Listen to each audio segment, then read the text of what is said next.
dia, igreja, graça e paz. Que bom que vocês resolveram estar aqui na casa do Senhor. Hoje, culto de louvor, o pastor e a Marta estão lá em Teópolis, né, que vai ter um pedido. Eles foram para lá hoje, né, e hoje é o irmão Edson que vai pregar a palavra. E a gente vai estar fazendo, vamos nos colocar de pé e estar louvando ao Senhor.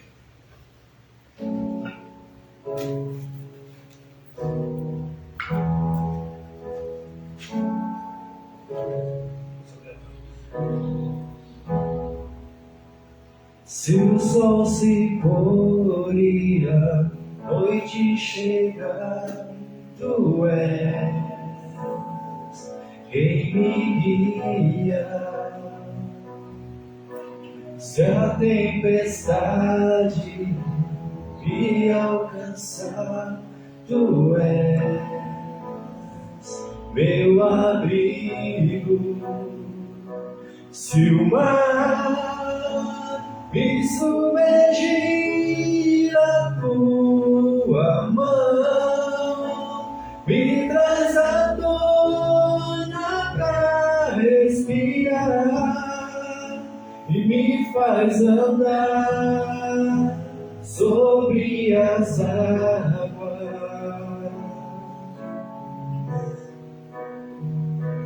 Tu és o Deus da minha salvação, és o meu dono, minha paixão, minha canção e o meu louvor.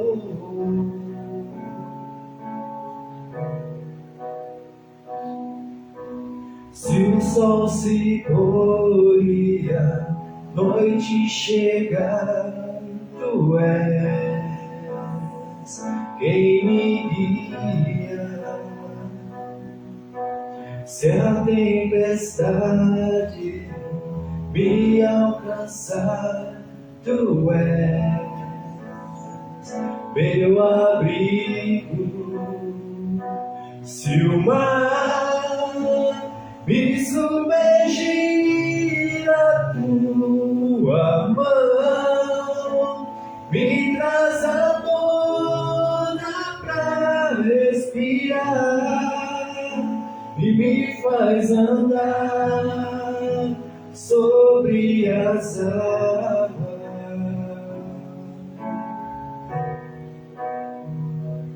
Tu és o Deus da minha salvação, és o meu dono, minha paixão, minha canção e o meu louvor.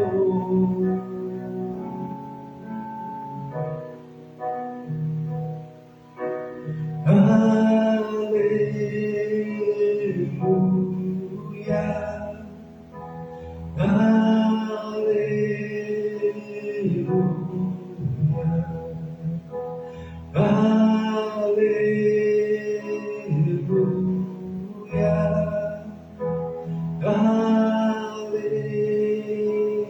aleluia. Se o mar me submergir, a tua mão me traz a tona pra respirar e me faz andar sobre as águas.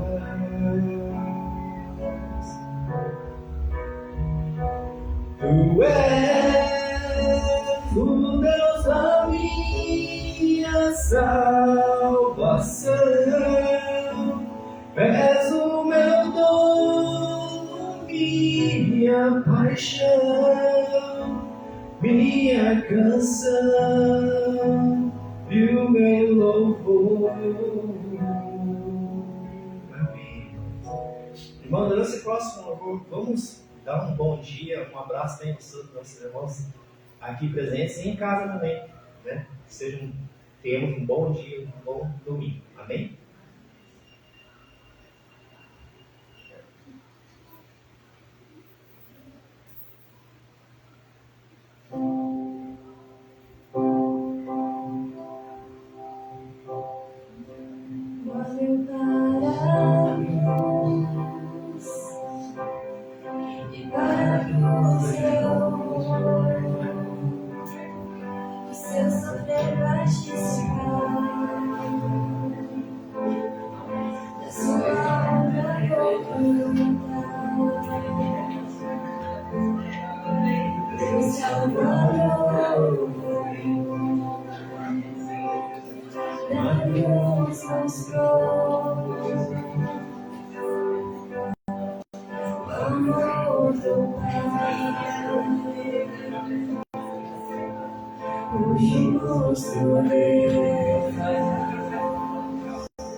Pela cruz me chamou, gentilmente me atraiu e eu, sem palavras, me aproximo, derrotado por seu amor.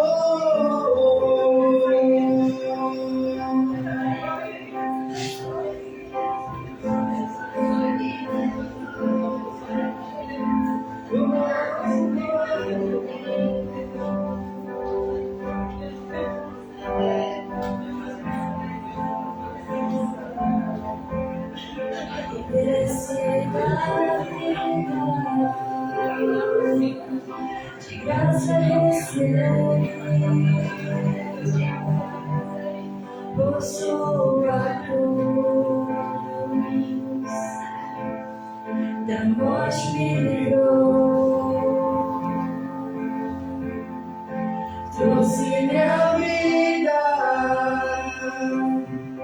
Eu estava condenado,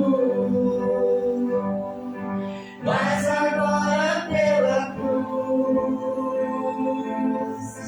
eu fui reconciliado.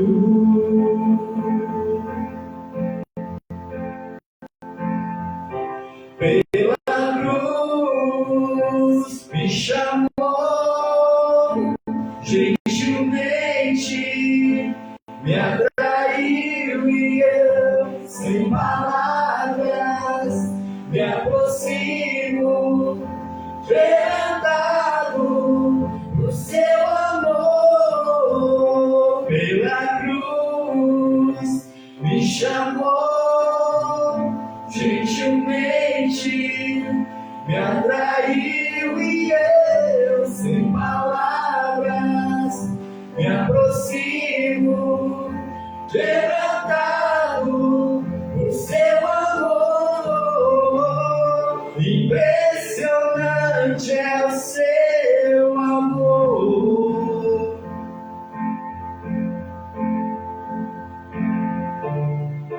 Me redimiu e me mostrou o quanto é fiel. Impressionante é o seu amor.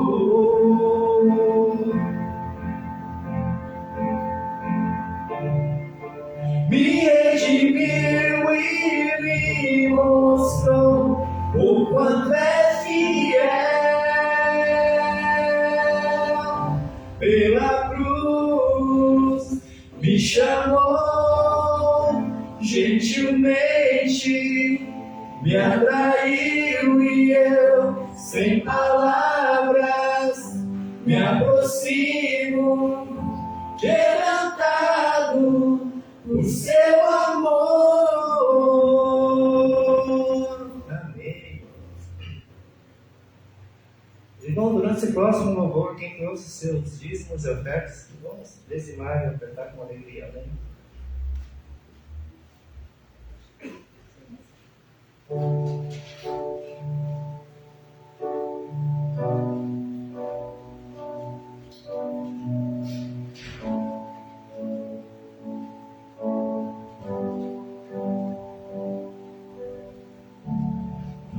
a mim, rendido estou aos pés da cruz, me encontrei.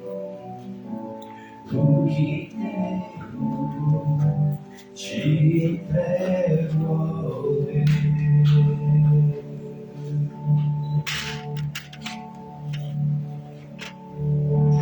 Vem limpar as minhas mãos, purificar meu coração, que eu andei em tudo que tu tens pra mim.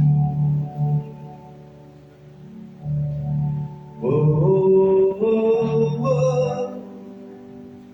Eis-me aqui, rendido estou. Oh, oh, oh. Eu sou teu e tu és meu.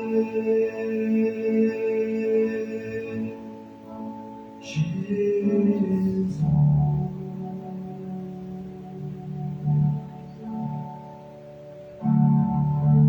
Meus momentos e os dias meus, meu respirar e meu viver, que sejam todos pra ti, ó Deus. Oh, oh, oh, oh. Eis-me aqui, rendido estou. Oh, oh, oh. Eu sou teu e tu és meu. Oh, oh, oh. Eis-me aqui, rendido estou. Oh, oh, oh. Eu sou teu e tu és meu. Oh, oh,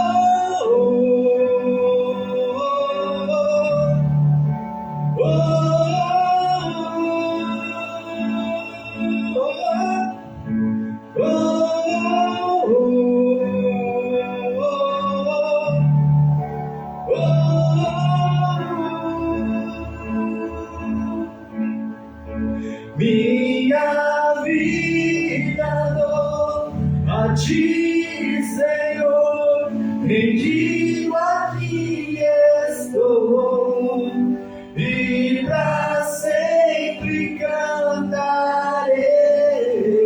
Faz em mim o teu querer, minha vida dou a ti, Senhor, rendido aqui estou, e pra sempre cantarei. Faz em mim o teu querer.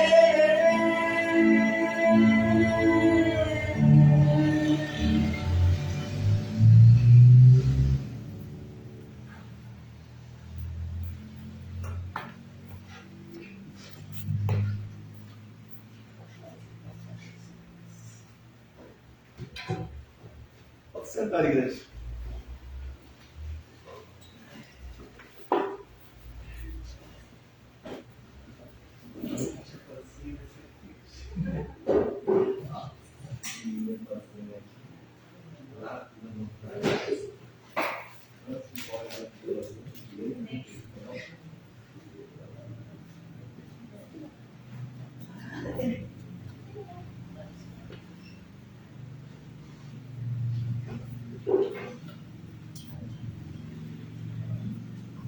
Bom dia, igreja.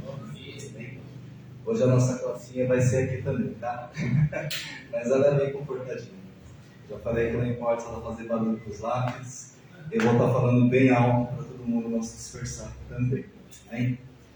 Bom, a gente comentou que a vida pastoral está lá em Caiópolis. Eles têm um culto lá em Augusto. Acho que eles fizeram o convite também, né? Quem quisesse ir almoçar lá, já teria que ter avisado antes. Acho que eles postaram no grupo.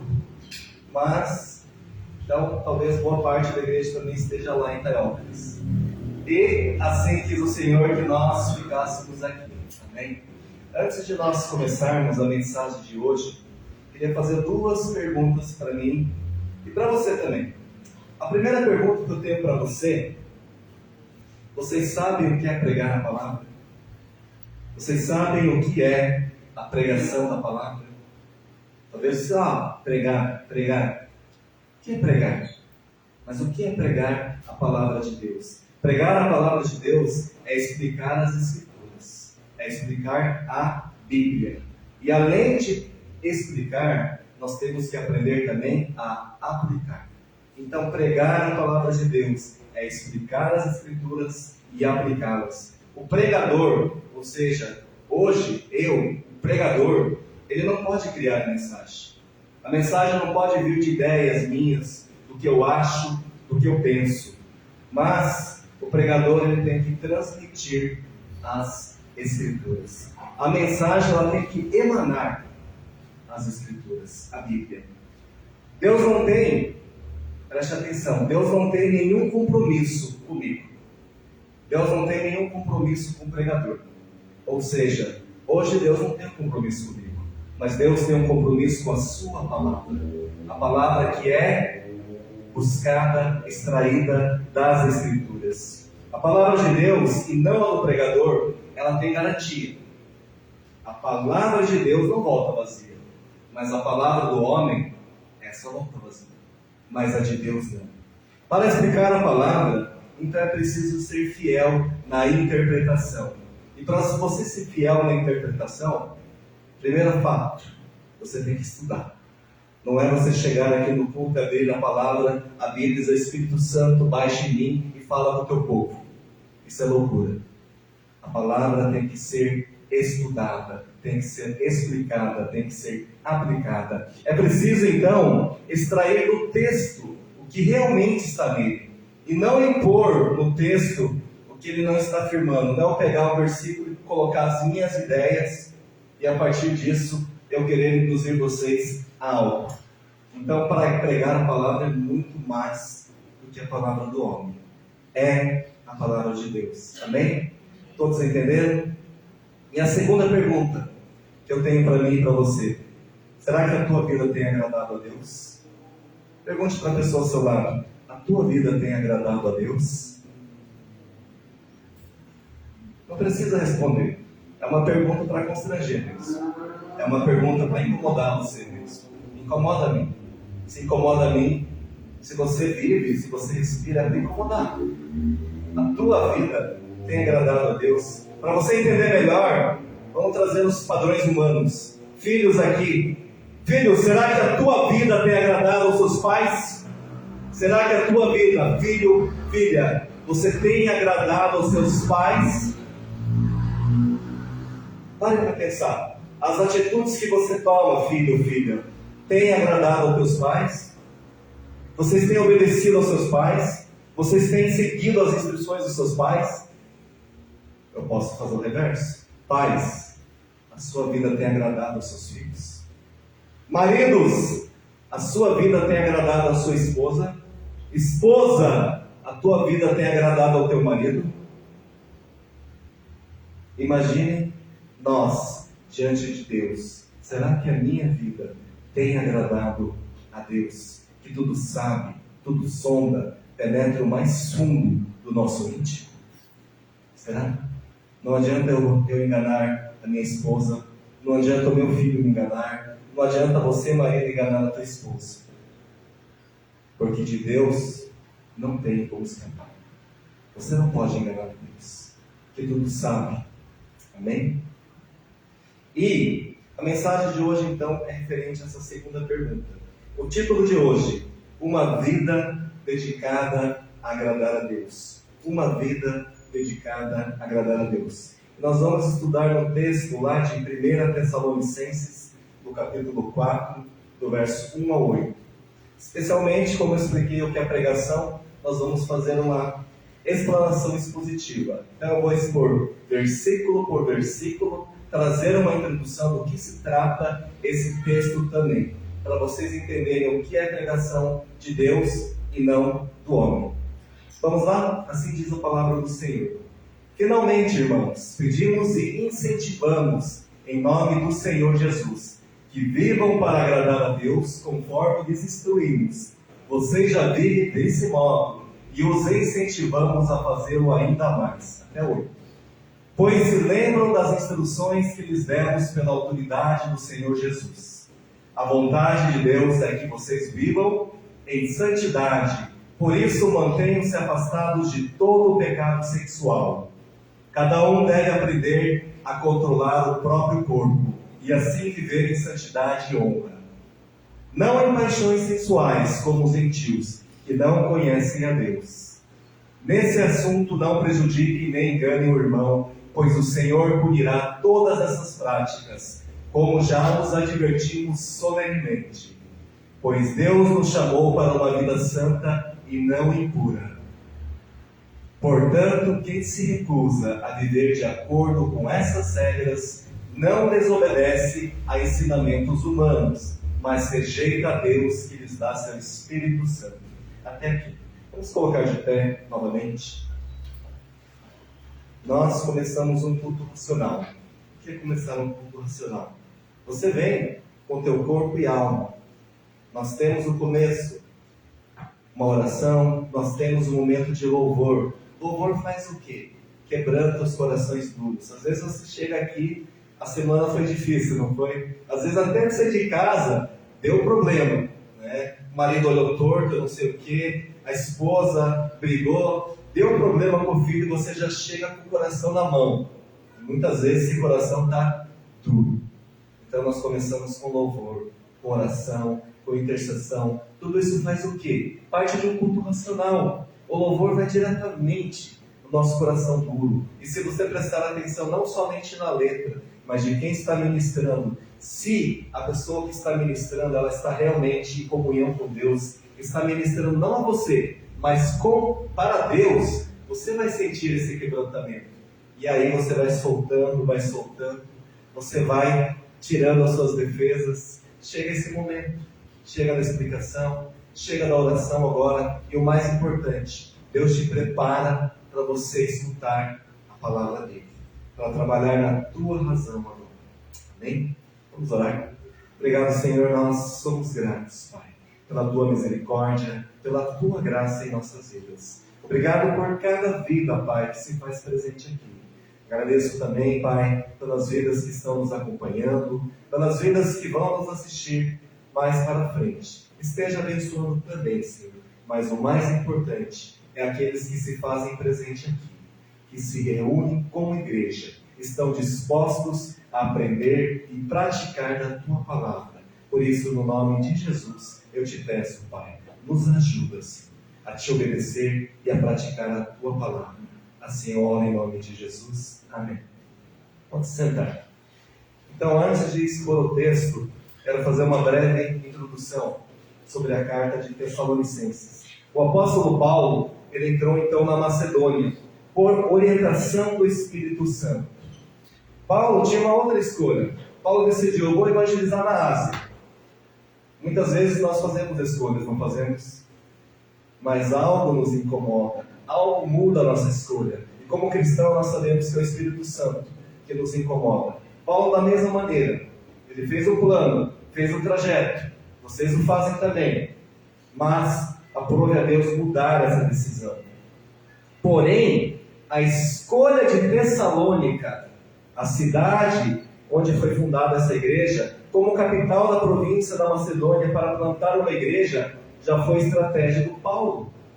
Tá, eu queria ir para a Ásia, Deus mudou meu caminho, eu vou evangelizar na Europa, exatamente na capital da Macedônia, Tessalônica. Mas ali, como vocês dizem, tem a parte de Deus e tem a parte do homem. Não podemos ficar que nem um fantoche agora. Ai, Deus me usa, me guia, o que eu faço como um cego e mudo? Você não é.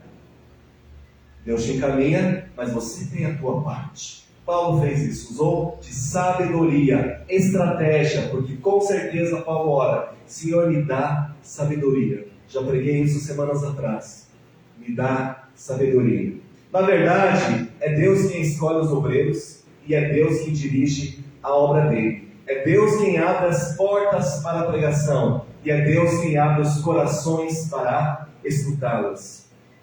Em apenas 3 semanas em Tessalônica, o apóstolo Paulo então plantou uma igreja que floresceu, cresceu, espalhou sua influência para todas as outras províncias, apesar da amarga perseguição que Paulo e seus companheiros enfrentavam. A evangelização da Europa foi o cumprimento da vontade de Deus. Porém, mais uma vez, correu sob perseguição. Fazer a vontade de Deus não quer dizer que você está livre de perseguição. Na verdade, é ao contrário. Quando você faz a vontade de Deus, você vai ser perseguido, porque esse mundo jaz do maligno. Se você diz que faz a vontade de Deus e nada acontece, então é a vontade de Satanás. Se é a vontade de Satanás, ele não vai te perseguir. Certo? Por isso Paulo sofreu grande perseguição. Por onde Paulo passou na Europa, enfrentou implacável perseguição. Foi açoitado em Filipos, expulso de Tessalônica, enxotado de Bereia, chamado de tagarela em Atenas e foi chamado de impostor em Corinto. Esse foi o nosso grande apóstolo Paulo, tratado como um vira-lata, mas obedeceu a tudo. Isso nos mostra que a vontade de Deus não é incompatível com o sofrimento. Você vai sofrer, meu irmão.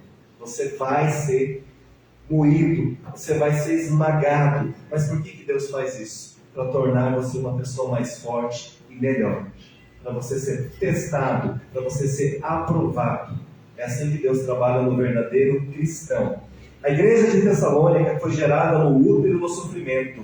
Nasceu no berço da perseguição e floresceu num ambiente de profunda hostilidade. Os ventos da perseguição jamais, preste atenção, jamais destruíram essa igreja. Por mais perseguição que sofreram, essa igreja se tornou mais forte ainda.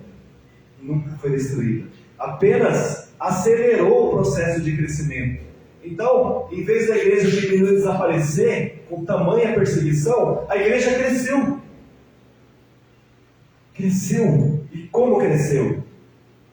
Mas quando Paulo saiu de Tessalônica, sobre um clima de intensa perseguição, ele ficou preocupado com o futuro da igreja. Não descansou sua alma até encontrar-se com Timóteo em Atenas e saber que aqueles irmãos estavam firmes na fé.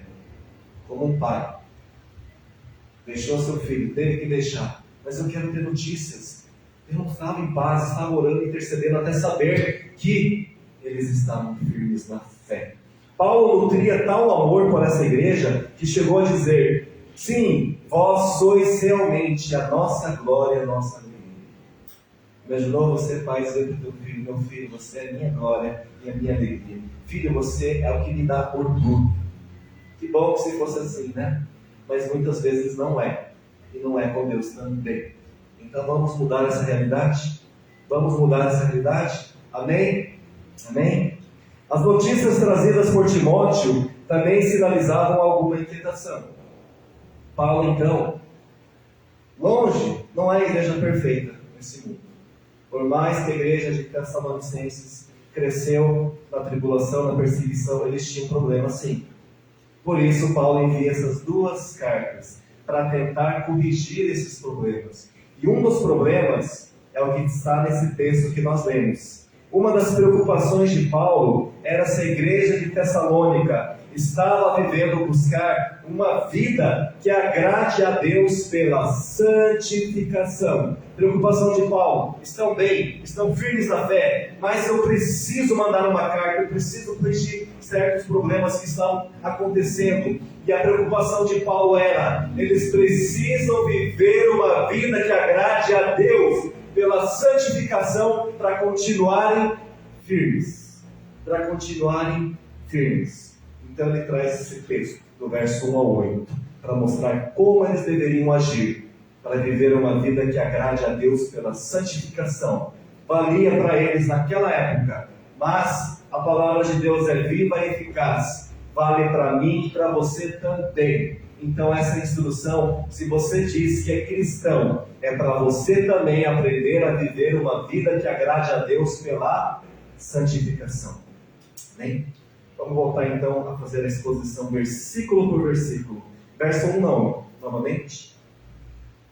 Verso 1 diz assim: finalmente, irmãos, pedimos e incentivamos em nome do Senhor Jesus que vivam para agradar a Deus, conforme eles instruímos. Vocês já vivem desse modo e os incentivamos a fazê-lo ainda mais. Então no versículo 1 da parte A, Paulo pede, roga, exorta a igreja para que busque uma vida que agrade a Deus, por meio da santificação. Mas na parte B, no final, ele acrescenta: vocês já vivem desse modo, parabéns.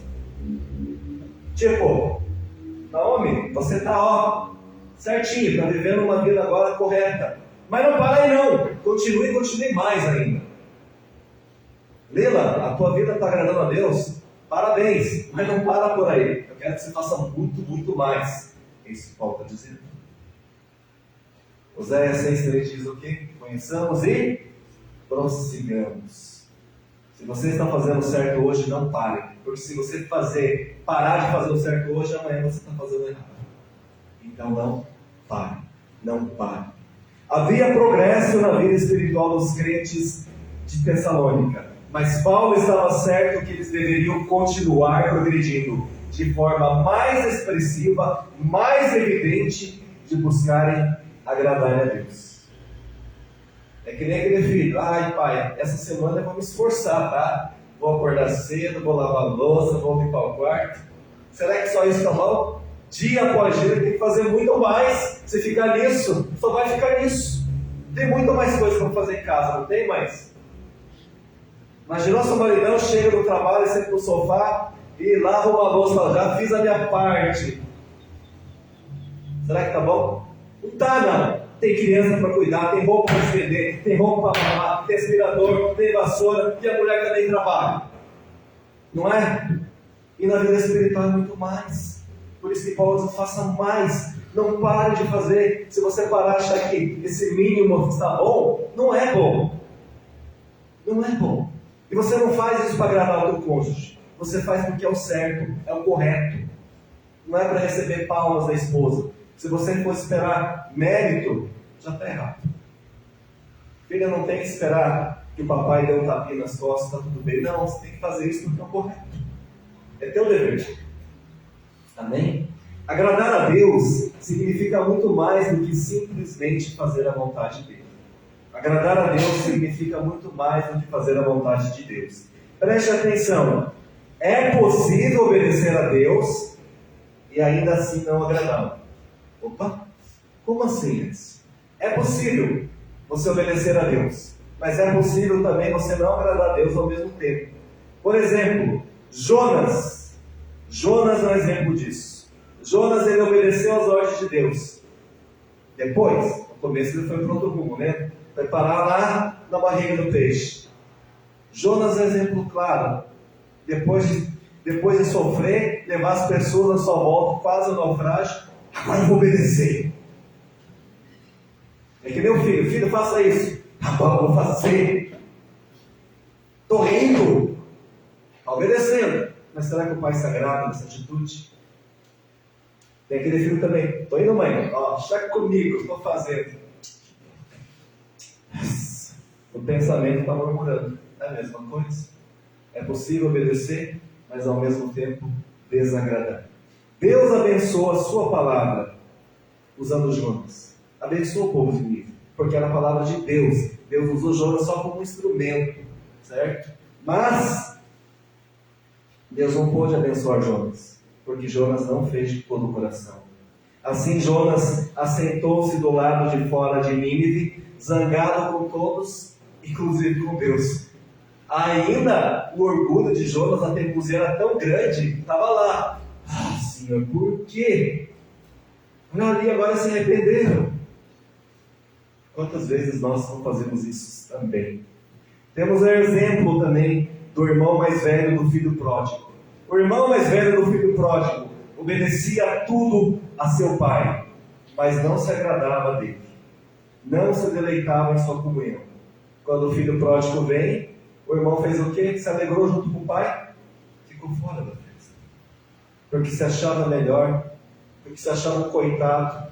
Tudo é para o meu irmãozinho, eu sou um coitado, eu sou aquilo. E o pai diz: você já tinha tudo, por que você age assim? Expliquei para minha esposa, essa parábola compara o irmão mais velho com os fariseus. Por quê? Porque ele não entendia o pai. Por que ele não compreendia o pai? Porque ele não era filho.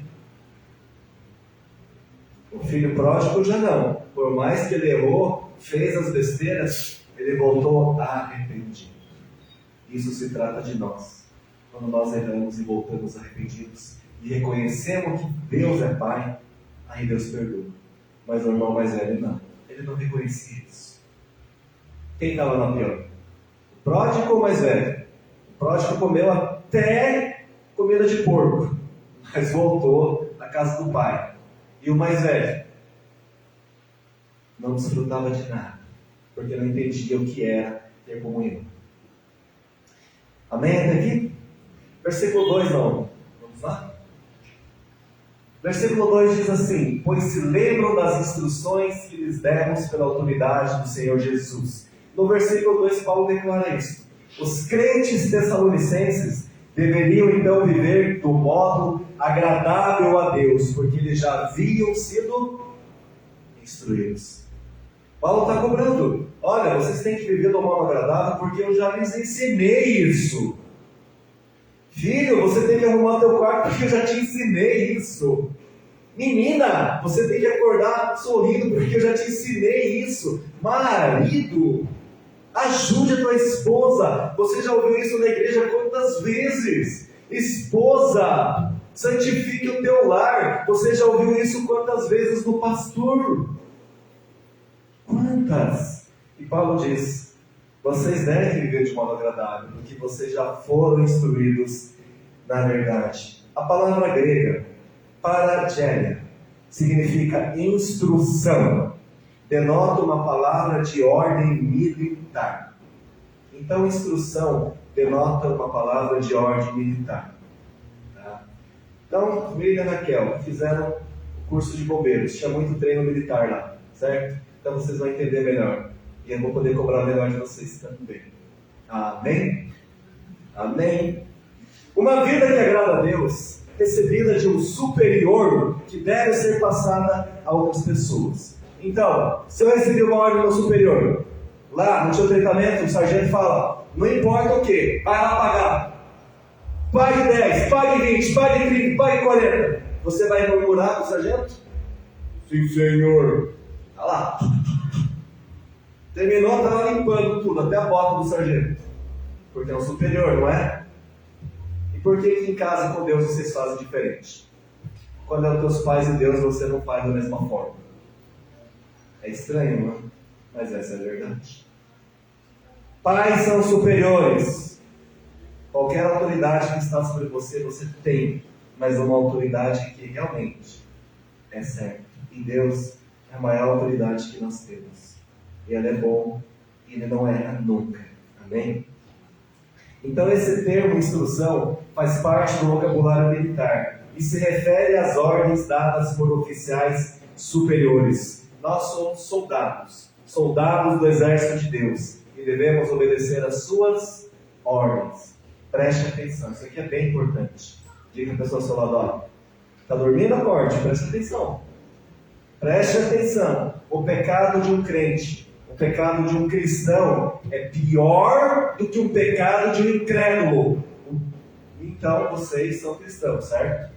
O pecado de vocês aqui, ó, é bem pior. O meu pecado é mais pior ainda do que o pecado daquele que não conhece a Deus.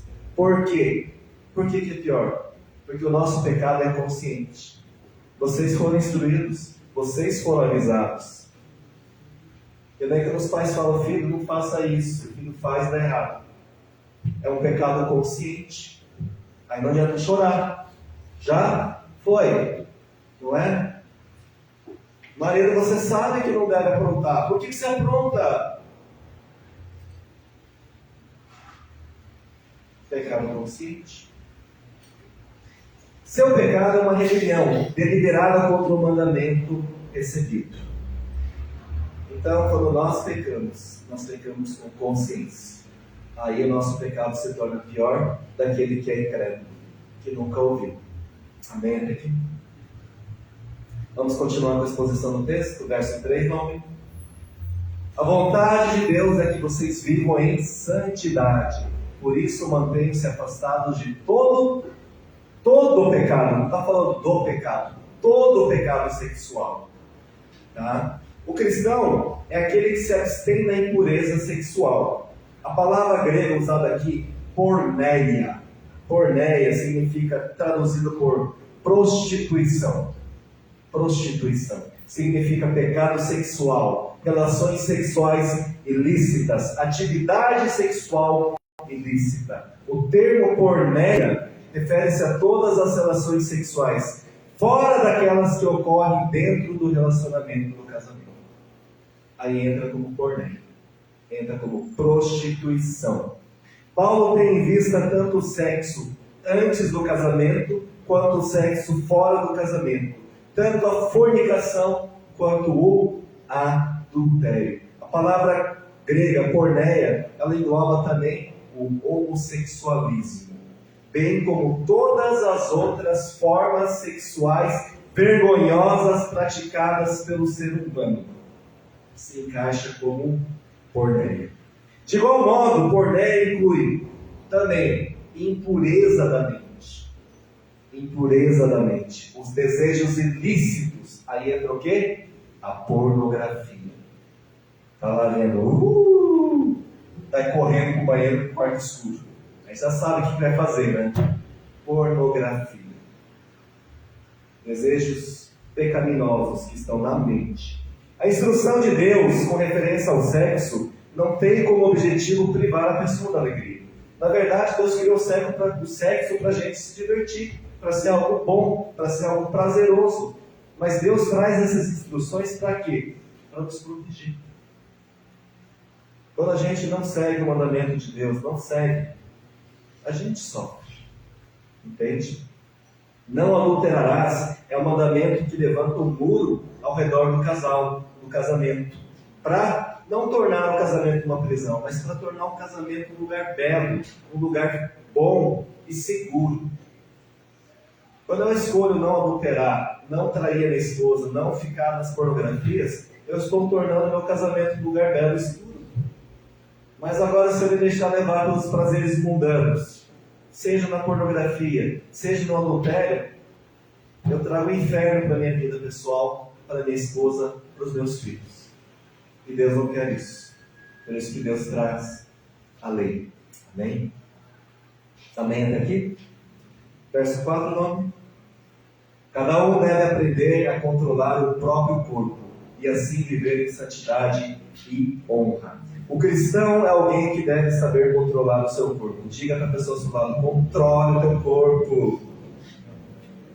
Teu corpo faz parte do quê? Tudo: físico, mãos, pés, olho, olhinho. Cuidado com o que você está vendo, olhinho. Mente, cuidado com o que você está pensando e planejando. Controle o teu corpo. O cristão é alguém que tem que controlar o seu corpo. A Bíblia diz que o nosso corpo é um vaso. Tá? Tem referência, 2 Coríntios, 2 Timóteo, não precisa passar. O nosso corpo é o santuário do Espírito Santo de Deus. O corpo do cristão foi criado por Deus e remido por Ele. É habitado por Deus, deve ser cheio do Espírito de Deus e glorificar a Deus. O apóstolo Paulo disse: porque fostes comprados por alto preço, precisou Cristo morrer na cruz e sacrificar por mim e para você. Agora, pois, glorificai a Deus no nosso corpo. Como é que eu glorifico a Deus? Com o meu agir, com as minhas atitudes. É assim que eu glorifico a Deus. O mesmo apóstolo ainda escreve: o corpo não é para a impureza, mas para o Senhor e o Senhor para o corpo. Na carta aos Romanos, Paulo exorta, lá em Romanos 6,12, não precisa abrir, diz assim: não deixe que o pecado reine sobre o seu corpo, que está sujeito à morte, cedendo aos desejos pecaminosos. Não deixe. E ainda acrescenta: assim como ofereceste os vossos membros para a escravidão da impureza e da maldade para a maldade, assim oferecei agora os vossos membros para servir a justiça, para a santificação. Outrora, antes você pecava, você andava na prática do pecado, vivia uma vida suja e mundana, mas agora Deus te trouxe para a luz, tirou da lama do pecado, trouxe para viver uma vida santa. Então as mãos que você usava para fazer o mal, faça o bem. Você está fazendo bem com o teu corpo hoje? Ou continua fazendo as mesmas práticas pecaminosas de outrora? O corpo deve ser usado em santificação e honra. O corpo é para o Senhor e não para a imoralidade. Amém? Nem eu expliquei assim.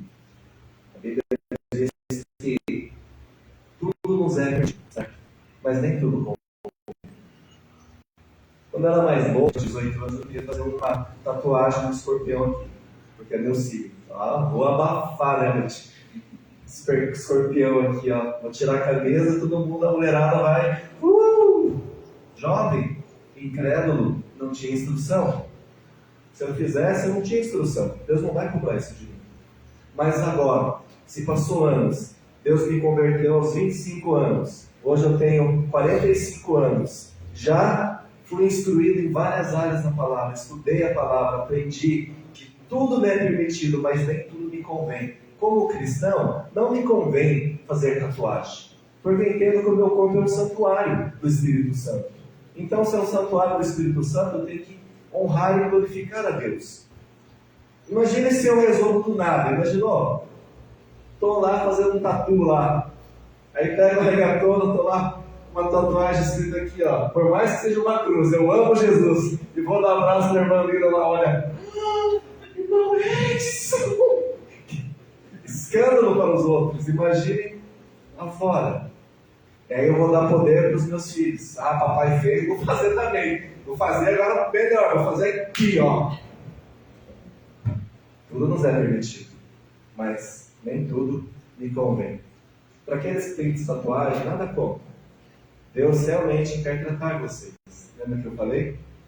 Se foi feito antigamente, não tem problema nenhum.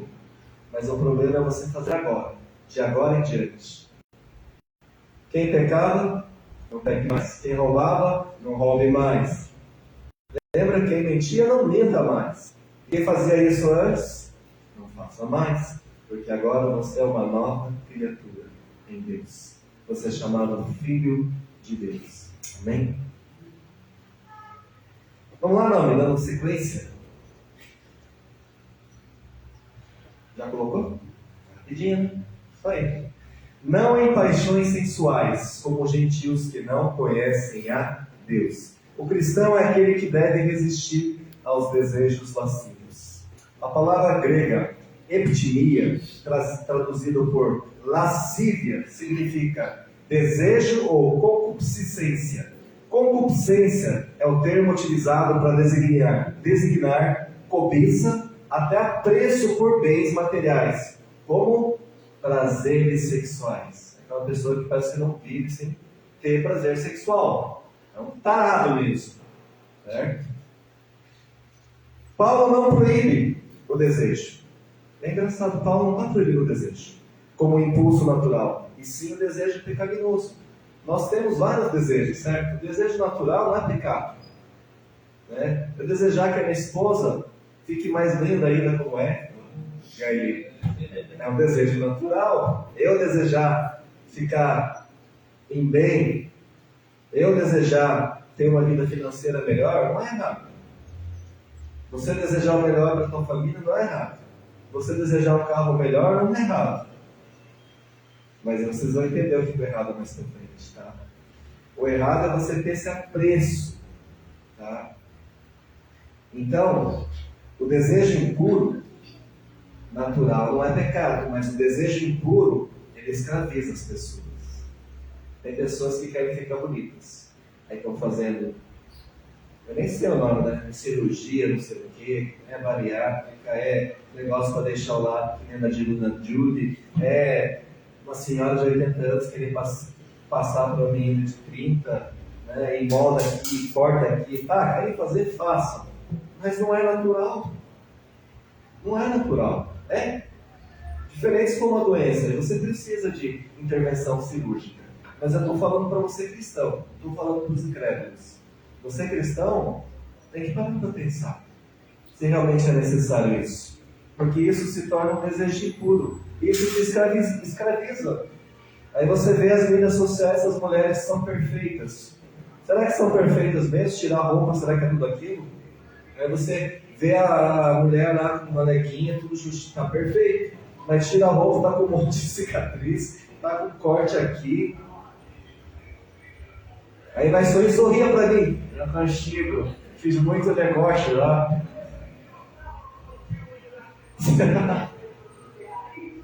E aí? Isso te escraviza, você nunca está contente com aquilo que Deus te deu. Há pessoas prisioneiras também da pornografia. Tem pessoas prisioneiras da pornografia. Há pessoas cativas de pensamentos e desejos impuros. E esse caminho da lascívia é o caminho do mundo, não é o caminho de Deus. É o caminho que te escraviza. É o caminho daqueles que não conhecem a Deus. Às vezes essas pessoas até conhecem os mandamentos de Deus. Você não vê lá incrédulo, eu sei, Deus falou isso, Deus não sei o que, Deus é igual em todo lugar. Deus usou Moisés, tá, você sabe, mas do que adianta? Você vive isso? Você sabe que não é para adulterar. Você sabe que Jesus disse que até um olhar de adultério. Mas você está lá, passa uma mulher, você está lá, o olho parece que salta na cabeça. Mas eu sei que é errado, mas estou lá. Não adianta? Não adianta. O chamado cristão, porém, é para agradar-se de Deus. E quando a gente se agrada de Deus, a gente obedece a Deus. Aquele que não tem uma vida transformada por Deus, esses usam seus corpos com lascívia, desejo impuro, paixão inflamada, porque eles não conhecem a Deus. Eles são impuros, fornicadores, adúlteros, promíscuos, porque eles fazem e não têm relacionamento com Deus. Por isso que eles fazem tais coisas. Para aqueles que não conhecem a Deus, o sexo pré-material não é pecaminoso. Mas é uma prova de amor. Bem, vamos conhecer melhor, porque daí se não der certo, melhor, né? A gente não precisa passar por tanta coisa. Vai que eu não me encaixo bem com você. Vamos, faça sexo comigo. Aí você vai estar numa prova de amor. Sabe aquele cara cantador que fala, nossa, eu gosto muito de você. Mas você podia dar uma prova de amor para mim, né? Vamos lá. Papai não está mesmo, mamãe está longe. É uma prova de amor, dizer. Será que é uma prova de amor? Não é prova de amor. A perda da virgindade antes do casamento é vista hoje como um tabu, algo antiquado. Nossa, esse daí é o tempo do teu avô, da tua tataravó, do teu não sei o quê. Hoje é normal. Para que guardar a virgindade? Isso é passado. Ser fiel então. A infidelidade conjugal se tornou algo normal. Hoje é tão normal que é sexo a três, sexo grupal, sexo com animal. Estou mentindo? Não estou mentindo. Isso já acontecia lá atrás. Todos os imperadores de Roma, esqueci o nome, apenas um não era homossexual. Apenas um. Todos que se passaram tinham práticas sexuais com homens. Lá no tempo de Roma, de Jesus. Sabia? Apenas um imperador não praticava homossexualismo. Imagine agora, no tempo dos gregos, que adiavam os deuses gregos, tinham santuários com as prostitutas, as sacerdotisas. Milhares de sacerdotes iam no templo orar e tiravam a roupa e tudo beleza. Olha a baixaria que está. Será que nossos tempos de hoje está igual? Está igual, sim. Os políticos depois vão se encontrar, fazer os encontros dele, também tem. Não sei qual, tá? Eu não vou citar nomes, para não me acusarem. Mas nós vivemos em tempos difíceis. O apóstolo Paulo afirma que esse é o modus vivendi. Ou nos nossos dias de hoje, esse é o estilo de vida que muitos escolhem. É o estilo de vida daquelas pessoas que não conhecem a Deus. Como cristão, não podemos imitar essas pessoas e nem essas práticas. Porque se você imitar essas práticas, quer dizer que você não é cristão. Amém? Verso 6, homem. Nesse assunto não prejudiquem nem enganem o irmão, pois o Senhor punirá todas essas práticas, como já os advertimos solenemente. O cristão é aquele que não deve ofender e nem defraudar a seu irmão. A palavra grega usada aqui, pleonektein, defraudar, significa despertar um sentimento ou desejo do outro que não pode ser licitamente satisfeito. Você tem inveja, cobiça. Você querer ter o que o outro tem. E para você conseguir o que o outro tem, você não vai medir esforços, você vai passar por cima dele. É um desejo pecaminoso. Eu posso desejar um carro novo, mas se eu não consigo, amém? Vou esperar. Mas o pecaminoso não. Eu vou defraudar algo, vou roubar algo, vou fazer algo de errado até conseguir. Não importe os custos. Desejo pecaminoso. É ir além, ultrapassar os limites. Significa tirar o melhor proveito que puder da situação. Defraudar é tentar ganhar egoisticamente mais, a qualquer custo, por todos os meios, independente dos outros ou de qualquer direito que ele tenha. Defraudar é tirar vantagem de outra pessoa mediante comportamento até sensual, incontrolável e provocativo.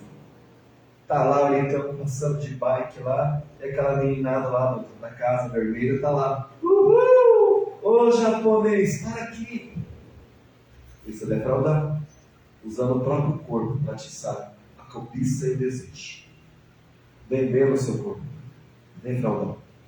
Mas já disse que é trabalho, né? É carteira de trabalho. Então quem somos nós, né, para discutir isso? Paulo é extremamente claro, pois o Senhor punirá todas essas práticas, como já os advertimos. Está escrito? Deus vai punir isso. Punir. A palavra grega, ektikos, significa ou punir, era usada como vingador. Não é os vingadores. Vingador. Você vai entender o que significa vingador. Vingador, naquela época, era usado nos papiros para o ofício de um representante legal, ou seja, uma pessoa que executa a sentença. Vingador é aquele que executa a sentença. Tá? Preste atenção. A nossa geração tem brincado muito com Deus. A nossa geração tem brincado muito com Deus. Tem pensado que Deus é apenas um Deus de amor. Isso é brincar com Deus. Papai e mamãe só me ama.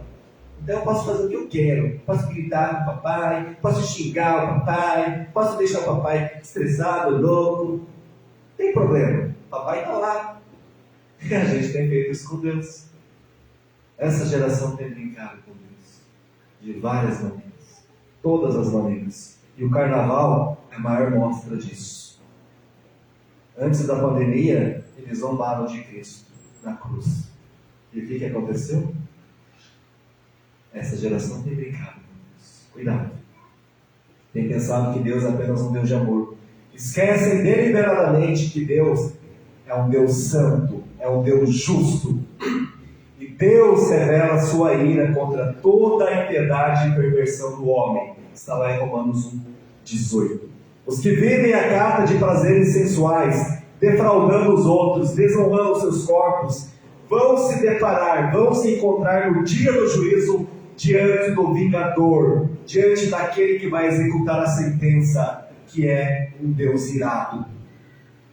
Não vai ser Deus de amor, vai ser um Deus irado que ele vai se encontrar. Contudo, Deus vinga o homem já. Ah, mas como é que Deus está vingando o homem? Já. entregando à punição de uma consciência pesada, de uma vida cheia de culpa e sem paz. Davi, depois que cometeu adultério com Batseba, sentiu a mão de Deus pesar sobre ele. Sabe o que aconteceu? Tudo dava errado para Davi. Nada mais dava certo. O seu vigor tornou-se sequidão. Seus ossos secaram, os gemidos dele atormentavam ele durante as noites. E depois disso, por mais que Davi se arrependeu, as consequências, Deus perdoa, mas não livra das consequências. Família de Davi, catástrofe. Reino dividido. Tudo por quê? Davi esqueceu de Deus. Brincou com Deus. O apóstolo Paulo diz: não vos enganeis, de Deus não se zomba. Diga para a pessoa ao seu lado: de Deus não se zomba.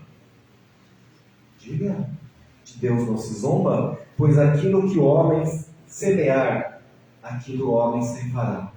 Aquilo que o homem plantar hoje, ele vai colher amanhã. Cuidado com o que você está plantando hoje. Você vai colher amanhã. Aquele que permanece no pecado da impureza e não o confessa nem o deixa, não encontrará misericórdia. Deus é um fogo consumidor. Horrível é cair nas mãos de Deus. Pois a palavra de Deus diz: não vos enganeis, nem impuros, nem idólatras, nem adúlteros, nem efeminados, nem sodomitas herdarão o reino de Deus. O apóstolo Paulo é claro: sabei, pois, isto: nenhum incontinente, impuro, avarento, idólatra tem herança no reino de Cristo. Ninguém vos engane com palavras vãs, porque por essas coisas vem a ira de Deus sobre os filhos da desobediência. Ainda o apóstolo João escreve: quanto, porém, aos impuros, a parte que lhes cabe será lago que arde com fogo e enxofre, a saber, a segunda morte, o inferno. É isso que cabe com aqueles que zombam de Deus. Amém? Verso 7 não. Pois Deus não nos chamou para uma vida santa. Pois Deus nos chamou para uma vida santa e não impura. Não podemos inverter o propósito de Deus em nossa vida. Deus não nos chamou para impureza, mas sim para santificação. Fomos eleitos em Cristo desde a fundação do mundo para sermos santos e irrepreensíveis, não para sermos impuros, vivermos na prática do pecado. Deus nos escolheu desde o princípio pela santificação do Espírito e fé na verdade. Fomos salvos da impureza para a santidade. Não fomos salvos da impureza para novamente cair na impureza. Deus não tira você da lama para jogar na outra poça de lama. Não é assim que funciona. Eu e você, preste atenção, nós somos cartas vivas de Cristo. Você sabia isso? Você é carta viva de Cristo. O cristão é uma carta viva de Cristo Jesus. Nós somos o sal da terra, a luz do mundo. Nós somos o perfume de Jesus. Tudo isso nós conseguimos ser vivo quando expressamos ser verdadeiramente cristão. Nós somos cartas vivas. Aquele que anda na prática do pecado nunca viu a Deus e nem é nascido de Deus. Preste atenção. Aquele que vive em pecado é porque ainda está em trevas. Ainda não nasceu. Não conhece a luz. Para concluir, nós vamos ler o último versículo do texto. Chegamos então ao versículo 8. Portanto, quem se recusa a viver de acordo com essas regras, tudo que a gente estudou, do 1 ao 7. Portanto, quem se recusa a viver de acordo com essas regras, não desobedece ensinamentos humanos, mas rejeita a Deus que lhes dá seu Espírito Santo. Lembra no comecinho porque eu expliquei para vocês o que é pregação? Tudo que eu passei não é palavra minha, é palavra de Deus, porque foi extraído do texto bíblico. Então, se você quer ficar bravo, não fique comigo. Eu só sou um intérprete, sou um instrumento usado por Deus. Quer ficar magoado, bravo, fique com Deus, porque a palavra é dele. É isso que eu estou explicando. Quando a palavra é do homem, sabe o que o homem faz? Ah, mas esse versículo aqui está muito forte. Vou tirar, porque senão fulano lá vai se sentir magoado. Ah, esse aqui eu tenho que tirar também, porque o outro lá não está passando bem. Então vamos deixar só esse aqui. E vou adicionar alguns, para levantar o ânimo da galera. Aí é a palavra do homem. E muitos estão pregando dessa maneira. Por isso que não há santificação, não há transformação, não há salvação, não há remissão dos pecados. Há um povo fraco, há um povo que está zombando de Deus. Porque não mais escutam a palavra de Deus, mas escutam a palavra do homem. Mais uma vez, portanto, quem se recusa a viver de acordo com essas regras não desobedece a ensinamentos humanos, mas rejeita a Deus que lhes dá seu Espírito Santo. Quem despreza a santificação do corpo, despreza o próprio Deus. Quem pratica impureza, rejeita Deus da sua vida. Não se trata apenas da rejeição de um código de ética, de preceitos da igreja ou regulamentos morais de uma família. É muito mais que isso, é desobedecer diretamente a Deus. Quem é prisioneiro da impureza, da pornografia, do sexo ilícito, se opõe diretamente com Deus. Está lutando diretamente contra Deus. Aqueles que andam na impureza estão desprezando a Deus e terão de dar contas a Ele. Preste atenção. Infeliz é o homem que rejeita Deus em sua vida. Pobre homem esse. Infeliz é aquele que rejeita. Rejeita tudo o que eu passei do 1 ao 7. Esse é infeliz, porque ele está rejeitando a Deus em sua vida. Quem pratica a impureza menospreza o recurso que Deus oferece para uma vida santa. E qual que é esse recurso de um salvo? O Espírito Santo. É o selo da garantia da nossa salvação. O apóstolo Paulo conclui que também vos dá o seu Espírito Santo no final. Deus nos agracia, lembra? Nós somos o corpo, e esse corpo é habitado pelo Espírito Santo. O Espírito Santo nos foi dado como santificador. Assim diz a Escritura: andai no Espírito, jamais satisfarei ao desejo desenfreado da carne. Gálatas 5,16. Andar em pureza é entristecer o Espírito. Andar em pureza é apagar o Espírito. Andar em pureza é resistir ao Espírito. Andar em pureza é você ultrajar o Espírito Santo de Deus. Deus não apenas nos chama para a santidade. Deus não chama nós apenas para sermos santos, mas Ele também nos dá poder para viver uma vida de agradável. Deus não está pedindo algo para mim e para você que a gente não vai conseguir fazer. Deus sabe que a gente vai conseguir fazer porque nós temos o Espírito Santo. É Ele que nos incomoda, Ele que nos instrui, Ele que nos dá força e poder para seguirmos uma vida reta com Deus. Somente assim. Por isso, infeliz é aquele que não conhece a Deus. É aquele que não agrada a Deus. Nós só agradamos a Deus porque há poder em nós. Há poder na vida do verdadeiro cristão. Porque ele foi regenerado, foi salvo. E o Espírito Santo garante isso em mim e você. Por mais que o Espírito Santo habite na minha vida, eu ainda não estou livre de pecar, sabia? O pastor não falou semana passada, o Edson gosta de passar isso, porque é uma verdade.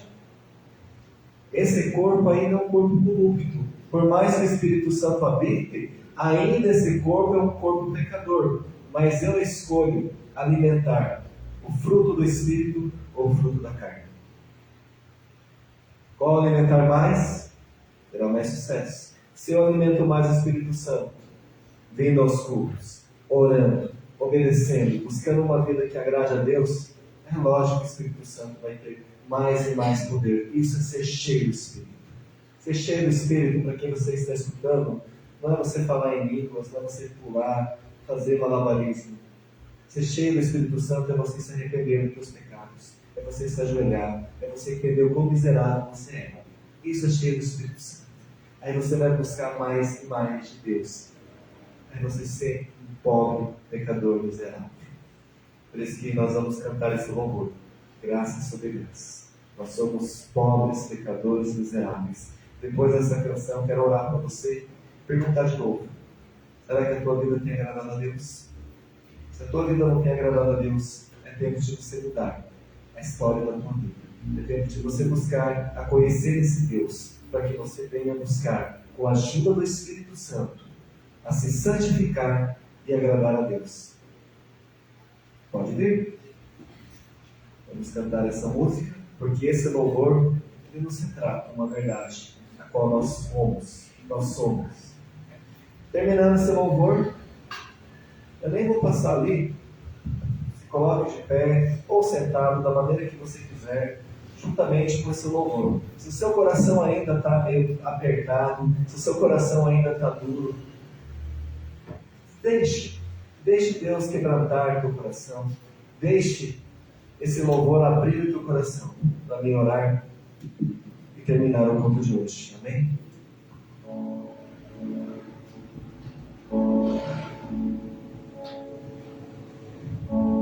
Graça sobre graça recebi, e da plenitude renasci. Quando atraído me encontrei no amor de Deus.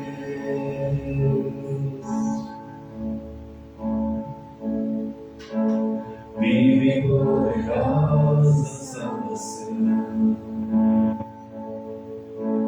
luz que me alcançou na escuridão.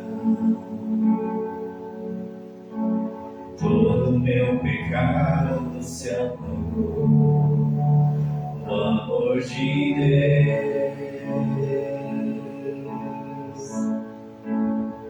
Logo eu, um pobre pecador, logo eu, tão fraco e tão devedor, logo eu, de graça recebi o amor de Deus.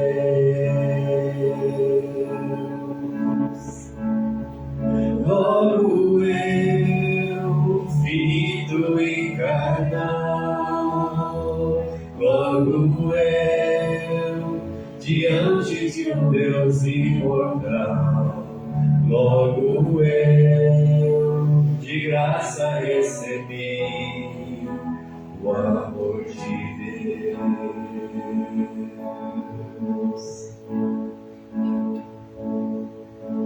Graça sobre graça recebi, e da plenitude renasci. Quando atraído me encontrei no amor de Deus.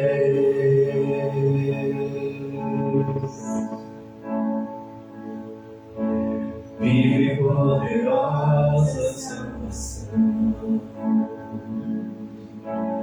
luz que me alcançou na escuridão. Todo meu pecado se apagou no amor de Deus. Logo eu, um pobre pecador, logo eu, tão fraco e tão devedor, logo eu, de graça recebi o amor de Deus.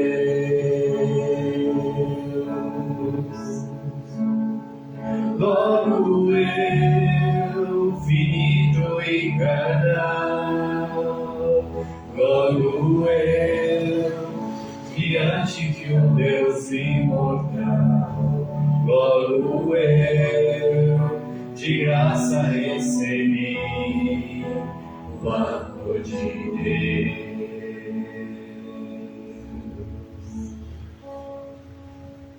Amém. Vamos orar. Não sou de fazer apelo, mas Deus me incomoda para orar por aqueles que ainda não receberam o amor de Deus em suas vidas. Não precisa levantar a mão, não precisa se mostrar. Deus sabe do que você está sentindo agora. que você ainda não conheceu esse Deus. E esse é o tempo. Eu quero orar por você, para que você realmente sinta esse amor de Deus. Mas não apenas sinta, mas se entregue. Porque nós não fazemos nada. É Deus quem converte o nosso coração. E a partir desse momento, que Deus te converter, não vai parar por aí. O seu desejo por Deus só vai aumentar. Essa busca vai se tornar insaciável. E nós, como a Igreja PIB de Papanduva, estamos preparados para recebê-lo, para ajudá-lo. Nós temos o pastor a Margarete, que está aqui sempre disposto a ajudá-lo em todo momento, quer em estudo, quer em oração. Manida, quer falar alguma coisa?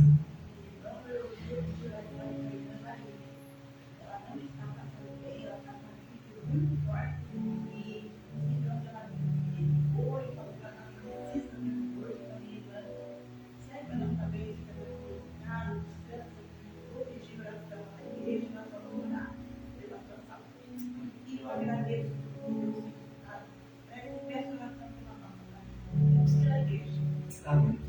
Vamos orar por todos os enfermos, então, porque a enfermidade muitas vezes não é só física. É física também, mas a pior enfermidade é a falta de Deus em nossas vidas.